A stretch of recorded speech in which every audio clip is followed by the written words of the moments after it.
Okay, welcome. We here with the dope, the amazing Antjuan Seawright. Welcome in. Tell the people about you. Well, it's good to be with you, Newt. Antjuan Seawright from a little place we call South Carolina. I like to call it God's country. I've been blessed, fortunate enough to do a number of things in my life, but one of the greatest and highest honors I've been privileged to do is to stand on the shoulders of so many extraordinary, ordinary people who've gone on to do extraordinary deeds. Most of them names you will never know. They'll never be called in the history books. They'll never be names mentioned in newspapers and magazines, but they changed my life. I'm proud to be the grandson of sharecroppers from rural South Carolina. My mother and father's journey did not include going to college, but I tell anybody everywhere that they ended up better than my grandparents because at least they could spell college. And the fact of the matter is that me and all three of my other siblings have been able to matriculate through institutions of higher learning with degrees beyond the bachelor's degree is a sign that progress can be made if you keep your focus and your eyes on the prize, as my mentor and friend, the late John Lewis, would say. Amazing. And I also am from the great state of South Carolina, the Low Country, the PD, and the 843. And neither one of my parents was blessed enough to go to college. They raised us. Being first generational in college, your words resonate with me because I too share that backstory. My grandparents and everybody that was born and raised in South Carolina as well. So I appreciate And what's so interesting about this journey now that I'm sitting here doing a quick reflection point is that I am a first generation college student, but only a second generation high school graduate. you. That just goes to show you how close we are to what we used to be and what we could be if we did not stay focused as a family unit, as a community, and as people, understanding that our future can and should always be greater than our past. Oh man, that's amazing. I'm more than positive. I think everybody in my family graduated from high school, but my dad did, my mom did, and she instilled those values to always be better than what she was. She made miracles happen off $1,000 a month, and got me intrinsically motivated to do the things that I have done and continue to strive to do so. So I share that. Uh, Once again, we're here with Antoine, and the topic of the night is Civic Power 101, understanding the Black vote, the political influence, and collective impact. And I'm happy to have this amazing fellow on the other end of this phone to take us through where we need to go. First thing I would like to ask you, in your words, what do you think? Where do you see the state of our Black vote right now? Well, it's interesting that we're having this conversation today because just a few hours ago, this right wing activist court ruled to simply unravel another portion of the historic 1965 Voting Rights Act. And it's a friendly reminder that voting rights is still, like it was for my sharecropping grandparents, the most consequential issue of our day. We've seen since 1965, we've seen a relentless and intensive effort to roll back the right for us as Black Americans to participate. That all came to a head in Shelby versus Holder court case, in which they unraveled Section 4 of the Voting Rights Act, and now today unraveling Section 2 in the Louisiana case, which will open up the door simply for Black representation, particularly across the South, to be exterminated or eliminated. And let me tell you, to answer your question directly, why the Black vote is so important, why does it matter?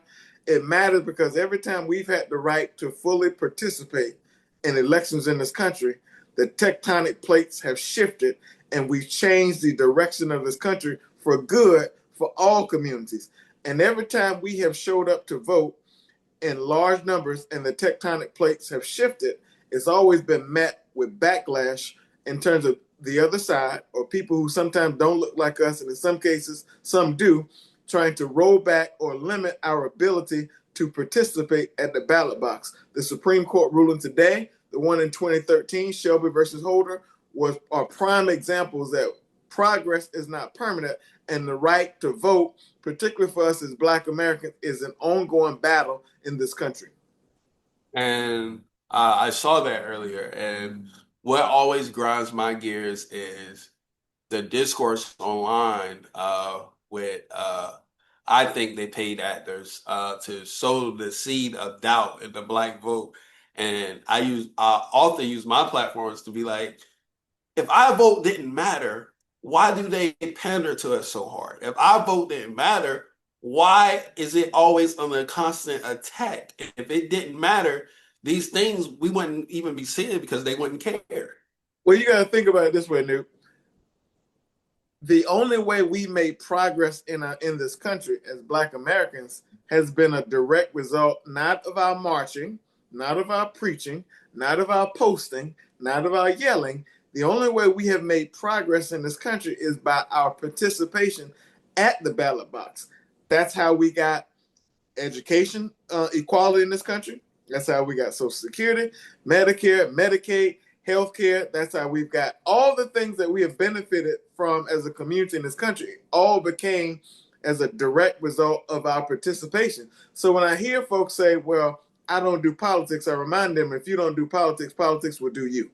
When I hear people say, well, my vote don't matter, well, if your vote didn't matter, they would not have been working so hard since 1965 to limit and take those powers away. If politics did not matter so much, then Donald Trump would not be working day and night trying to literally prevent us from having an election or sowing fear and discourse into the country so people will lose confidence in the system so they won't participate. If our vote did not matter, then guess what? The conversations that we're having now, we would not be having them, because if we showed up the way we're supposed to, one, Kamala Harris would be the first woman and African American woman to serve as president of the United States. But two, we would not be dealing with a record high Black unemployment rate. We would not be dealing with cuts to SNAP benefits, the largest cut to Medicaid in American history. We would not be dealing with banning books. We would not be dealing with cutting research and grants that help fund efforts in our communities. 300,000 Black women taken from the workforce, 243,000 Black men yanked from the workforce. All these things that have happened as a direct result of some of us not participating and not thinking that our vote matters. Because we saw what happens when we do show up. We elected Barack Obama in 2008. We elected President Clinton in 92 and 96. We elected Joe Biden in 2020. When we taking time off, guess what? The clocks of progress roll back 3 or 4 generations. I think it's amazing for the people that's listening. Uh, when you look up the stats of the amount of people that didn't participate, that are regular registered voters that did not participate in the recent election of President Donald Trump, millions of people didn't exercise that right. And this is what we got. And it's something as simple as if people voted in 2016, when they went to delete those student loans, we wouldn't have had those Supreme Court justices that was appointed post 2016 that struck it down. Like everything is when we was I went to school in Louisville when everybody was protesting even at so one of our previous webinars was on the local level of voting, the importance of that. When we was protesting to a position of attorney general that was elected to that position. So you got to exercise your right at all level if you want to see change. Like protesting with action is productive. Protesting just to protest. Go ahead. And let me just tell you why it matters. Since we're talking about voting, look, since Donald Trump has been elected, or let's just say since 1965, since the Voting Rights Act has been acted into law, think about what they've done. They've tried to reinstitute a poll tax. They've tried to, they've made it legal now to change precincts without even notifying you, changing drop box locations, exterminating you from the voting rolls, rejecting your signature, rejecting your vote if the signature does not match, closing down drop-off locations in certain communities, making it 20, 30 miles journey just to cast your vote. I mean, they're doing all these things right in front of our eyes because they know how powerful our vote is. I like to live off receipts because I deal in facts, not feelings. Let's deal with the facts. When Joe Biden, because we showed up in 2020, Joe Biden became president, Kamala Harris vice president, historic in its own way. More black Americans working in government than ever before in the history of this country. Put a black woman on the nation's highest court for the first time. More black women appointed to the federal bench than every other president combined in this country. We had the lowest black employment on record. We had more black Americans housing, having access to housing than ever before. More black Americans having health insurance than ever before. Lowered the price of prescription drugs, the largest investments to HBCUs in the history of this country.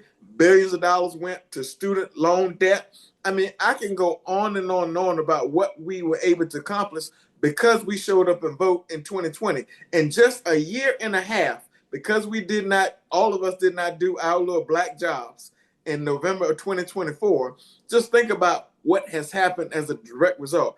Healthcare, education, student loans, the environment, the right to have basic necessities and afford them in this country, all that has been taken away just in a matter of a year and a half. You got a shadow on the top of your screen. Oh, let me move Uh, that. I have no idea what that is. There you go. uh, and we see your passion and we see everything that you talk about, and we're just starting this conversation. You have worked at the highest levels of political strategy. You are a regular voice on national media. You are a host of your own radio show and have received awards from Congressman Jim Clyburn and Congressman John Pratt for public service. With all that experience and accolades, what still gets you fired up about civic engagement, and what does this work? Why does this work matter to you the most? Well, it matters to me the most because I figured out at a very young age that either I'm going to be at the table or on the menu. And if I'm at the table, I get to decide what the menu looks like. If I'm Hmm. on the menu and not at the table, someone else will get to decide what happens with my life. And so when I hear people say, well, I don't do politics, I don't participate, that means you're subjecting yourself to be on the menu and not at the table. Everybody can't run for office. Everybody can't do what I do. Everybody can't do what you do. But the one thing that we all can do, if you're 18 and up, you can participate. And I don't just mean participate in presidential elections. You have to show up and down the ballot because now more than ever, the stakes are so high. You know, I've been guilty in my life, Noop, of saying that this is the most important election of my lifetime. Because that's just what we are conditioned to do in my business. But what I figured out very quickly is that every election is important. But there are some elections that have more consequences than the others. And that's why I've been telling people this midterm election in November this year will be the most consequential midterm election of our lifetime. And it will decide the next 50 to 100 years, particularly for Black America in this country. And just think about if we do our jobs in November, we'll have for the first chance in the history of this country an African American by the name of Hakeem Jeffries to be Speaker of the House. Incredible and transformational all by itself. And I, for one, my first time voting was for Barack Obama, and I've been fired up ever since. So once I learned, and even after him, I don't think I participated in voting. I was guilty of it until it was time to vote for Hillary.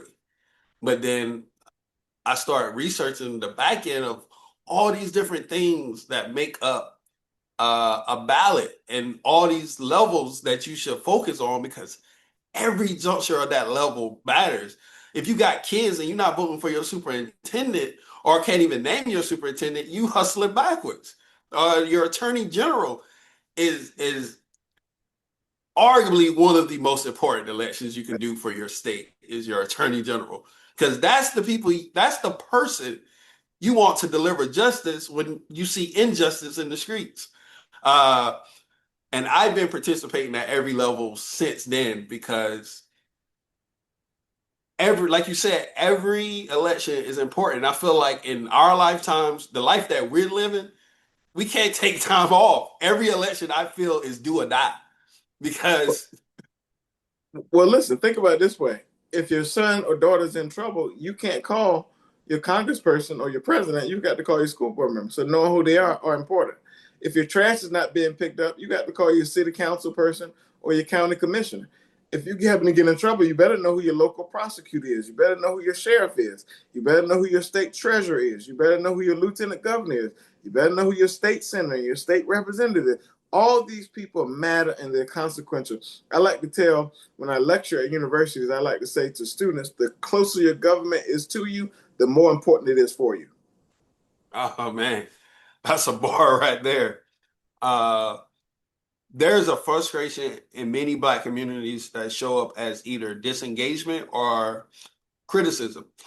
That sense, the sense that don't matter how faithful Black voters show up, the results in their daily lives do not reflect their voting patterns.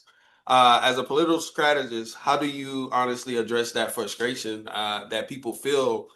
To like, what would you tell somebody who says, "I voted for Hillary, I voted for Joe Biden, and I also voted for Kamala, and I just don't feel like my vote matter. Like, and nothing I voted for is getting done. I wanted student loans forgiven.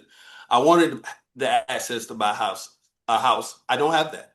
How do you keep them engaged? Because I feel like Democrats have a harder job of when it comes to this type of stuff because they have to get people off the couch.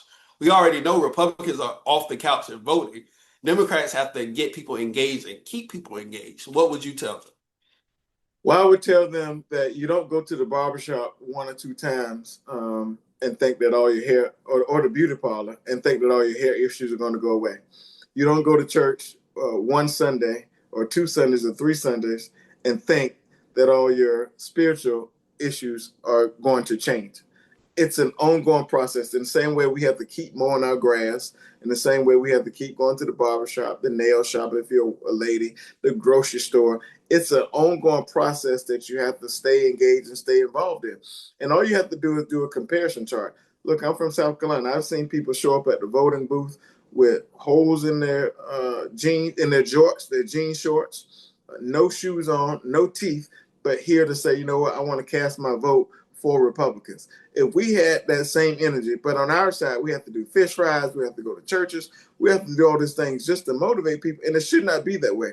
The same energy it takes to stand in line for a pair of Jordans or for an Usher and Chris Brown concert or Bruno Mars or a football game or the same priorities we choose on other things should be the same priorities it comes to on our right to participate. We're not asking you to give blood. We're not asking you to put your life on the line. We're just saying every 2 to 4 years, show up and cast your decisions about the people making decisions for your lives. And we have to program it into people's minds. Now, at the same period of time, I think people like me and our elected officials have to do a better job of connecting the work to the people.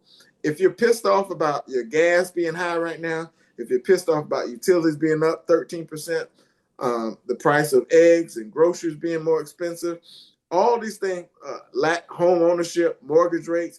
If you're frustrated by all those things, that's a direct result of either you voting the wrong way, somebody you know not voting at all, or somebody saying politics do not matter. And we've got to make that more relevant in our community if we want to see change like we've seen change before. Uh, and before we go to the next question, I want to double down on that. Because a lot of the frustrations people have right now, in terms of finances, they also had during the previous administration. Mm-hmm. And for somebody who follow politics and understand it, I feel like there's a gap in understanding. Like I just feel like our people specifically don't get it, and I feel like the people that was in charge during that administration didn't do a good job connecting to the everyday person, like the other side connected with their people. Why do you think it's so hard for that disconnect to be mended? Well, part of it is misinformation, disinformation. Down south, we call it lies. Black Americans and communities of color, I would add, disaffected, disenfranchised, however you want to describe it, are the number one targets for online disinformation, misinformation, and lies. I cannot tell you how many people have told me out of their eyes, out of their own mouth, and look me in the eyes and say that Donald Trump gave me a check, so I got to vote for him again. It just simply wasn't true. I cannot tell you how many people told me, well, Donald Trump did this, that, and third for HBCUs. I mean, all this stuff that I hear from people that's simply not true is just lies that's being pushed by some bad actors and a few websites online, and people actually believe it. So that's like one aspect of it. Two, I don't think Democrats on the whole do a good enough job of pumping our chest. Donald Trump putting his face on passports, he put his names on all kind of things, and people just think, oh, Donald Trump, not even knowing that 90% of that is no even close to being true. So I think there's some lessons learned. As we say down south, there's no education in the second kick of the mule. So when we get power again, the House and the Senate, the presidency, I hope that we take some lessons from Trump to say, you know what, take credit. Even if you don't deserve all the credit, take the credit, because the American people are going to judge you on what they see, not necessarily what they know. That's a bar. I do my best to use my platforms in the many different forms that I use them for. But one of the main things is to try to put up positive and actual facts on what happened. Like the person that says, we had a black president, but he did nothing for black people. There's a whole list of things that he have done to help that the average black man, black woman be able to compete in life before all the rollbacks. Um, I feel like we need more people like you uh, instead of the celebrities that a lot of people like to book for these things. I feel like I don't know between President Obama and Joe Biden, that gap, but somewhere in that gap, the political conversation has shifted more to the celebrities versus the professionals. And I feel at this juncture, my opinion, I'm gonna ask you your opinion, but my opinion, the only way to combat all this information is to put on a platform the people who can tell you the facts that they can put in their chat GPTs or their Google search bar and verify versus just taking information from paid actors. Well, What do you think would be well, a you know, good thing? there's an old lesson that says trust but verify, and I think we have to do that. Look, I don't call up my dentist and ask them mechanic advice. I don't call up my mechanic and ask them medical advice. At the same period of time, I don't call my sister, who's a PhD in education, a high school principal. I don't call her and ask her political advice because that's not her wheelhouse. You should turn to the folks who actually do this to get reasonable information about the cause. And the problem is, you got folks out there, radio hosts and podcasters, giving their opinion. Uh, and they may be angry and frustrated because they didn't get invited to some reception, or they want clicks instead of sticks. Sticks, I mean, information that's going to stick for a very long time. And truthfully, they may be mad at the quote unquote Democratic Party, all these things. And that has become the driving force for information sources in politics. That's why this platform is so important. That's why other trusted and platforms are so important, where we can get truthful information so there's no debate about what's real and what's not. Authentic information from authentic people who are close to the work is so important. And let me just say this from a historical perspective. Every major successful social movement in the history of the world has had some key ingredients. They've had young people under the age of 50 pushing the envelope for change. They've had black men and black women, even though their efforts to divide us as a community going on right now by people on the other side and bad actors. They've had the black church, which still is the most trusted institution in most of our communities. But they've also had the black press. And in this day and age, your backdrop and your platform is considered the black press. That's why I'm on this platform tonight. That's why when African American journalists and others call, I pick up the phone and I try to be there, because I know historically the role that the African American press has played in terms of helping us understand and digest what's happening and what it means for our community. I'm glad you said that. I appreciate it because this is it's all virtual, but technically this is my third Melancon. This is Melancon 2026. 2023, 2025. We had everything from health and wellness, business and entrepreneurship, branding and creativity, the whole 9 yards. But I felt like with the elections in November and all the early primaries, that I just feel like it's too much uh, suppressing the appropriate education around circulating around the Black vote, which is why I dedicated at least 8 different webinars uh, to this topic so that we can push out. And I have a good following, so I can push out this information and it gets shared. And hopefully, I inspire other people with platforms like myself to do the same thing. Too much is driven by engagement socially. Like we need to be engaged in our civically, like our communities. Like it shouldn't start and ends online. Like the online social activists, like the people that pop up every 4 years just to throw a wrench. Oh, here you are on that plantation voting Democrat again. The And keyboard thugs. I call them the keyboard thugs. Right? yes. They show up with an agenda and have not been connected to the work for 4 years. And then we get the situation we're in now, where in just a year and a half, all the progress we made for our community is gone. I cannot tell you how many people saying you should say Joe Biden didn't do nothing on student loans. Well, billions of dollars later, and now Trump has rolled that back. Now, where are those people? You don't hear them saying that. Joe Biden didn't do nothing. Joe Biden didn't do anything for our community. Now, you have, if you're a person that paid $8,000 a year for health care because of those ACA tax credits, now you're having to pay $28,000 to $32,000 a year. Well, where's your argument now? You think about SNAP benefits, and SNAP benefits do not go to people sitting around in the ghetto with no job. They're working people, they're veterans, they're seniors, they're college students, they're 25 active duty military families. $1.8 billion, I'm sorry, $186 billion cut, largest in American history. What's going to happen to those families who depend on that for survival?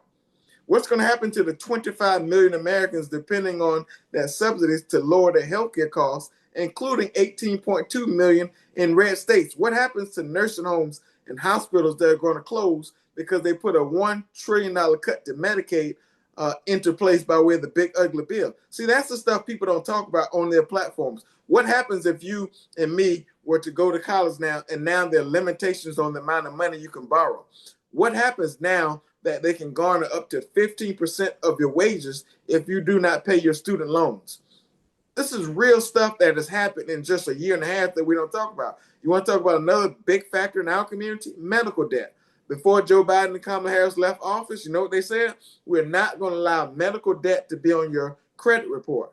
Well, if you don't pay your medical bills, it goes on your credit report. Trump reversed the executive order. Guess what? It hamstrings you from buying a house, a car, or anything else. This is serious stuff in a very serious time in our country. And it cannot be stressed enough. But voting is one tool. What are the other tools of Black political influence, and how do you help communities understand that their power does not begin and end on election day? What's education? It's period, point blank. I cannot tell you how many people cannot articulate who represents them and what that office does. Like, it's education around the process and the people making decisions. So I think that's part of it. The second part, of course, is ongoing organizing and engaging, showing up at your PTA meetings, your school board meetings, your city council and your county council meetings, and your state houses, not just when something's wrong or not when it's Capitol Day at the Capitol, AKA Day at the Capitol, all these things, but like ongoing, knowing what's going on and knowing what's happening. And you can figure that out just by going online. The same way we scroll social media, we can scroll to figure out who's making decisions, what decisions are being made, and what those priorities are. And then the third thing is ongoing advocacy. We've got to keep advocating for the things that matter, because if we don't advocate for it and we don't push the envelope for change, change will never happen.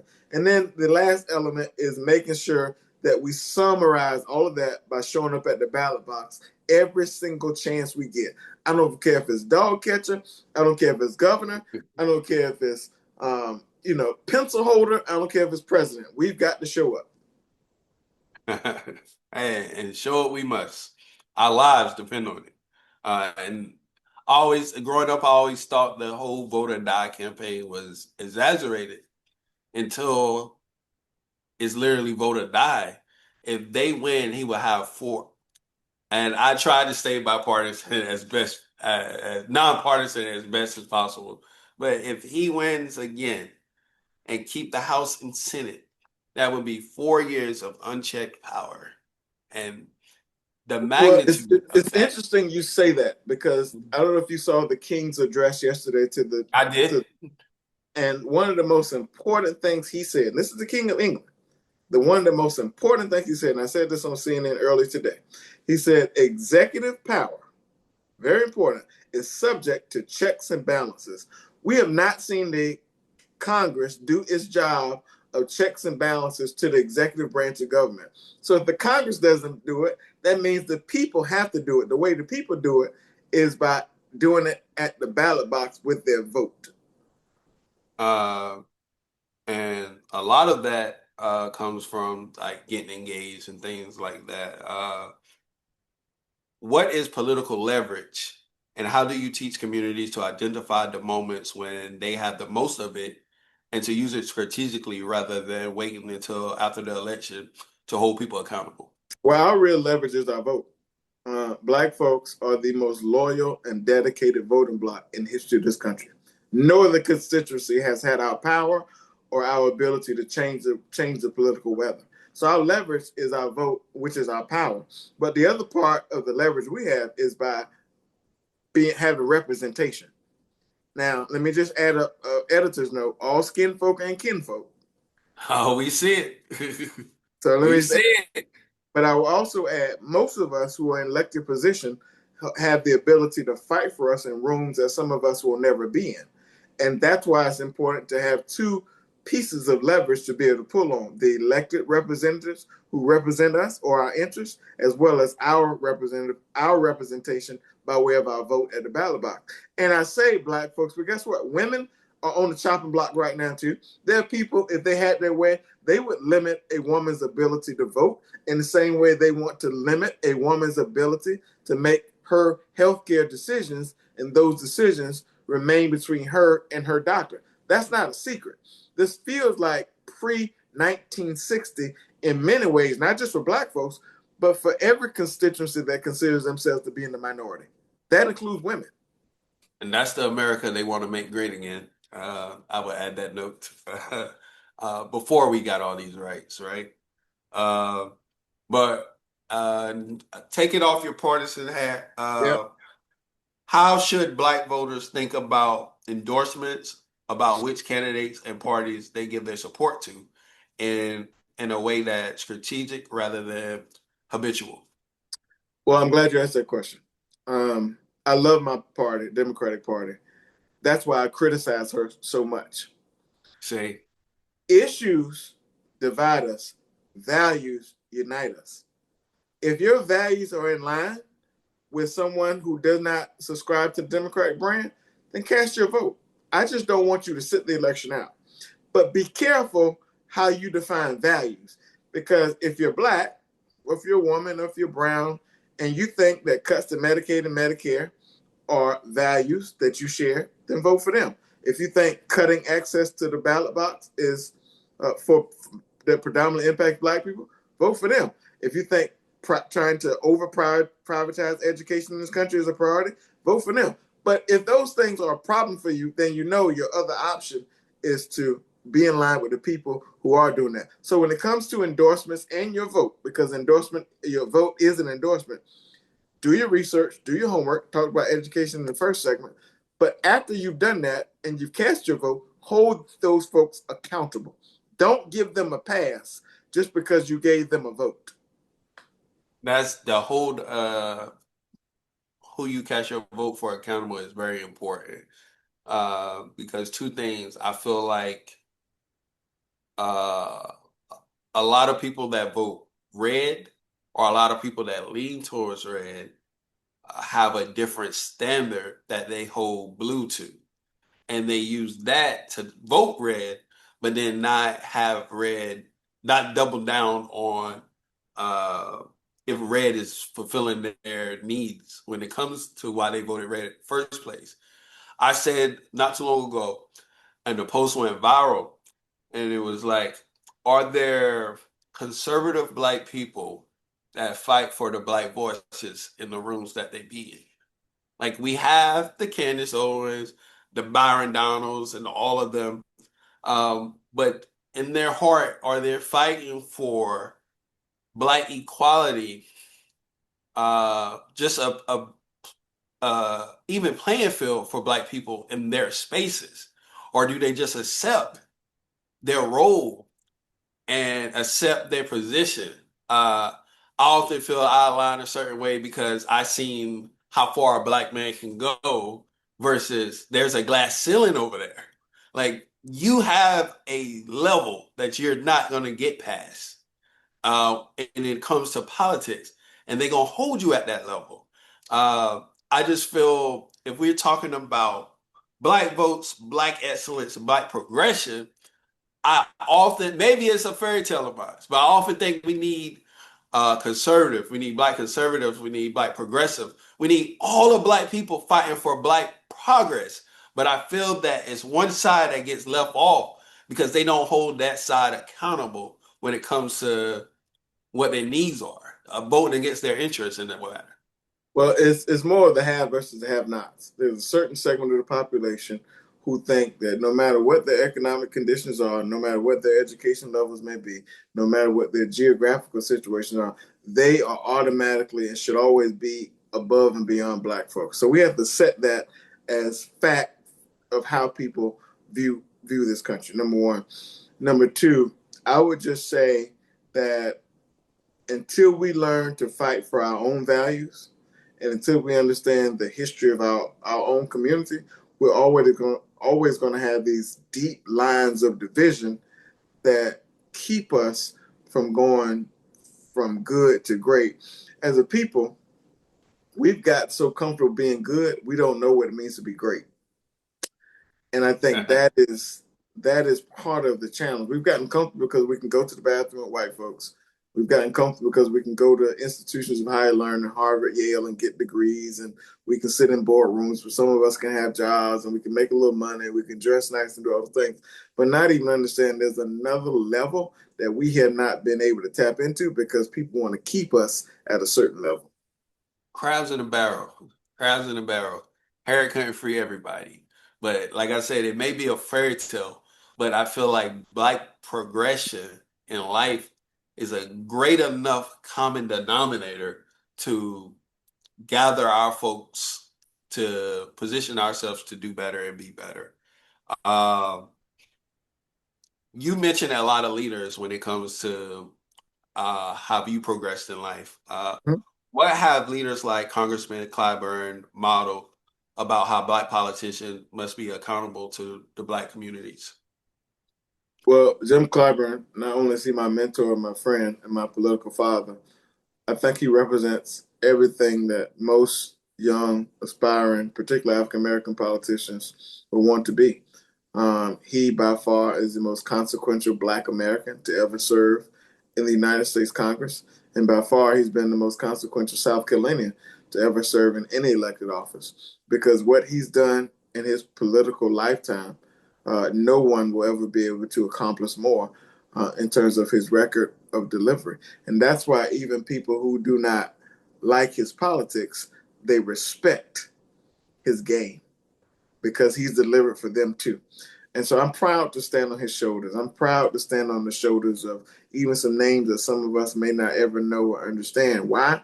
Because they have blazed a pathway and made the journey a lot smoother for this young nappy-head boy from rural South Carolina to have his time in the sun. And I'm very thankful for that. And I would not be where I am if it wasn't for the work of some of those leaders who gave me an opportunity. Whether it's Hayward Bannister, my mentor, my friend, Senator Dale Jackson, who gave me one of my first jobs right out of college, and of course Jim Clyburn and so many others. I would not be where I am without them, and I certainly would not be where I am without my family giving me the basic tools needed for survival. And they say, son, don't just go be good, go be great or be gooder, as sometimes the ladies say down south, than we were ever intended to be. In the South, we say you got to be twice as good. You got to be twice as good. You can't settle just for being regular, and not even better than regular. Uh, but as you said earlier, it isn't a pivotal election year. Uh, what should Black communities be demanding from candidates who want their vote?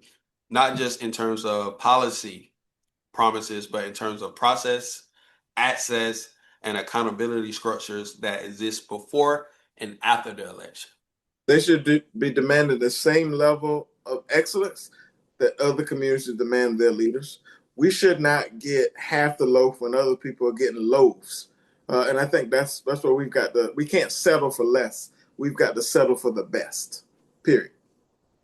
And you're in rooms now where you hear really what people, political analysts, and as well as politicians think of the Black vote and how pivotal it is. Uh, what are political leaders and strategists saying about the Black vote behind closed doors that Black voters themselves need to hear? Nothing will change if we don't show up. We cannot be successful in November without strong, deep, wide support from Black America. That's why you see this very intensified effort to whitewash and sanitize our power, but also limit our participation at the ballot box.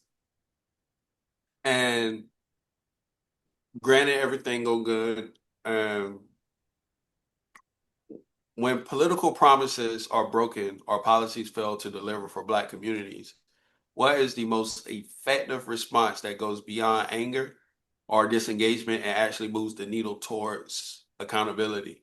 Ask them why, and if they can't give you a legit reason why, that's why they have an expiration date every 2 to 4 years. And if you don't feel like change has been happening, get somebody that you know is going to be dedicated to the change. That's a great answer. I was recently online and I saw I forget her name.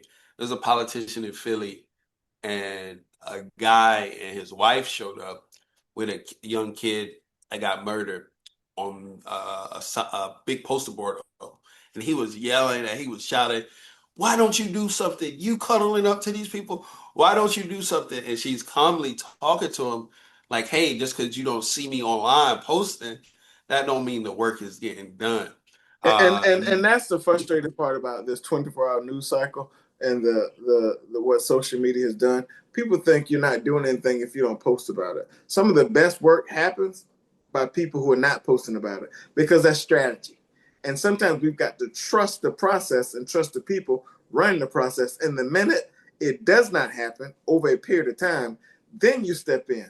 But just because you don't see it doesn't mean it's not happening. I don't post everything that I'm doing on purpose. I don't because I shouldn't have to. But people who know me know I'm doing the work, and I'm doing it on their behalf. it's the same as strategy. You're not supposed to show your hand, like What you don't what know. what coach you know goes around and put their playbook for the other team to see it? Right. Like what? And I got his frustration. But logically, I know that it's a process of these things, and you have to play the process and then figure out where the loopholes is at. How do you explain to a person who just frustrated and fed up with the system, like these super, they're not Democrats, they're not Republicans, but they're against all Black politicians because they done took the miseducation of the Negro and ran with it and Yeah. just think all Black politicians are bad actors. How do you Well, get those people the appropriate information? well, those people came out and voted for Barack Obama in 2008 and 12. Those people voted for Donald Trump. The disaffected is what I call them. And so we've got to regain their trust and we've got to show them because of your vote, this is what can happen. And because of your lack of participation, this is what can happen. And so we've got to individually gain their trust. And it's like a relationship. You've got to spend time with folks. You've got to keep talking to them. You've got to show them their net worth and show them why they matter. And then when they do what they're supposed to do, you have to say thank you. Yes.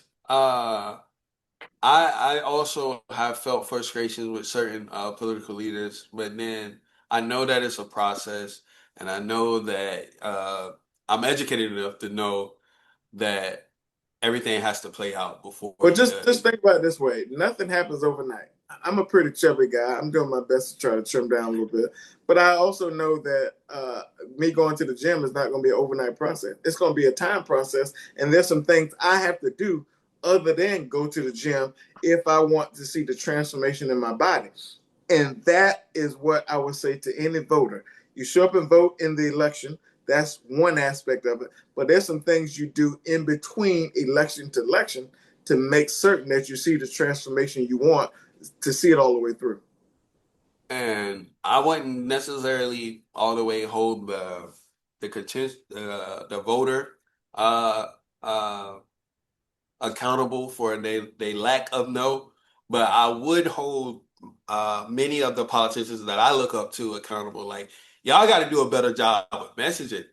Like the other side, if people don't learn anything, I want black politicians to learn how Trump has moved over the last 2 years when it comes to his messaging. And please apply. If I could talk to him personally, I would say, please, you have to get out. You have to go on these podcasts. That you can't just live on TikTok. You have to be in the communities explaining. Like I live in DC and there's different wards and there's certain wards that are doing worse off than other wars. And I feel the ones that are doing worse off don't get the appropriate information so that they could actively be engaged in the whole voting process. Because a lot of these people here in DC are just fed up. They're Yeah. tired and they have voters fatigue and they're just tired and they get online and they voice that opinion. Now it goes double time because rumors and BS travels way further than facts and good information. So I just want them to get people more engaged. I myself is doing everything I can to get people more engaged, but we need from the highest to the lowest level of getting being able to talk to people because I feel like one of the disconnects that I saw with the last voter cycle, you can't talk to everybody like we all college graduates. Like the other side is talking to that former that never finished middle school. He's getting his message to them. I feel like they have to do a better job as black politicians specifically have to do a better job talking to the people on their level versus the level that they think they are on. When it comes to like our vote, what do you see it involving with all that I said, technology and things of that? What do you what's the next steps you see our vote evolving to? Because the Spanish vote is coming up. That them brown votes is coming for that spot. But the next step for us is just resurfacing our power. And we only do that by voting as a collective voter bloc. And you mentioned the Latino vote, one of the fastest growing voting blocks in this country because they vote as a block. We've Hmm. allowed ourselves to be divided: young versus not so young, black men versus black women, uh, lifestyle versus not so much lifestyle, educated versus not educated. We have to remember that we're only strong when we are united. United, we stand. United, we shift things. Divided, we fall. Divided, we pull things apart further. I feel like we have so many examples of how that works for us. I don't know why we always going against real life facts. Like we know when we come together what we can do. Like I'm talking about from the collegiate level to the community level to the national level. We have made things shake. Even in me and your lifetime right now, That's right. we have seen things shake off community and togetherness. I don't know why we think we can move past where we at right now without that. Uh, what's the biggest mistake the black community make when trying to translate votes into political influence? We make assumptions. Period. ASS. Make assumptions. Period. Local elections or national elections, what does collective black political impact matter most right now? They matter up and down the ballot. The stakes are so high. The closer your government is to you, the more important it is for you. And our vote is not wanted, but needed in every single election because it will have some impact, small or large, short or long term, on every aspect of our life. I wholeheartedly agree. What's the best advice you have received about building political power for your community? The best advice I received has been keep making adjustments. As we say in yoga, things will come, things will happen, but keep making adjustments. And I know for me, one of the best books on politics and the state of us I've read, and I quote it a lot, is The Miseducation of the Negro. What's one book, resource, or organization that every civically engaged Black American needs to know about? That's tough. Um, I would probably say the Bible. There's Can't so go wrong with that. there's so many lessons that are in the Bible that apply to our daily lives of what we see happening right now. We just gotta understand um, how to make change as a result. I'll give you one scripture that I point to often: Proverbs 29:2. The people rejoice when the righteous are in charge, but the people moan when the wicked rule. The reason people are not happy in this country right now is because wicked people sit in high places. Hmm. And we all know what the Bible say happened to those folks. So, That's right. and when at a juncture, a change is going to come, and hopefully, we as a community is the ones ushering it for better for us as a whole, not just one sector. Uh, I built Melanincon to be a lighthouse of information, like I said, rather from business and entrepreneurship, branding and creativity, finance, uh, like health and wellness, and now the political landscape. And I spoke a little bit about that with you earlier. What does platforms like Melanincon mean to someone with your background? It's the next generation of communicating. News. The definition of news has changed a lot. The black press has always a frontline, been part of the frontline fight for progress and change in our community. So this platform, podcast with legit information, incredible sources, black publications, which are a dying breed in this country, are going to be so important. That's why I'm taking time tonight and will do everything I can to maximize this platform and educate this audience because it matters. This is an audience who may not show up to a Democratic Party meeting or Republican meeting. They may never go to a convention. They may never show up at a state house or a courthouse. But if they can get quality information here about how their lives can be transformed simply because of their vote, then we've done our little black jobs. And the rent you pay for living here is the service you do for others. I take that to heart. Uh, for the people listening, that's going to listen, where can they find you besides CNN? Because that's where I found them. Where they can find you, where they can support you and support your causes. Where they can find me connected to this because we, outside of Kappa, Alpha Psi, the greatest history of the world, outside of South Carolina, and outside of our Washington, D.C. connection, outside of another connection that we don't talk about enough is being a black man. You can find me connected here, but also on all social media platforms. I say all, but Facebook, Instagram, and X, formerly known as Twitter. And I was saying, y'all definitely have to tap in and listen to some of what Antoine has to say, whether it's Twitter, the CNN, or wherever people have him speaking. I know I'm going to be posting a lot about this. He's very informed, and like I told him before we got on, I take great joy. And from what I can tell, you're one of the youngest people that be on the group chat. You're one of the Yep. youngest people, and his voice carries just as much as anybody's there. And the information that he shared comes from stats, not feelings. And I feel like as a black community, we need to get away from reaction and feeling and more to fact and being proactive. And I just want to say from Melicon and myself, uh, South Carolina Newt, I appreciate your time. And I look forward to staying connected and sharing these clips with our community. Thank you, man. Good to be with you. Yes, sir. You have a great night. You too, boss.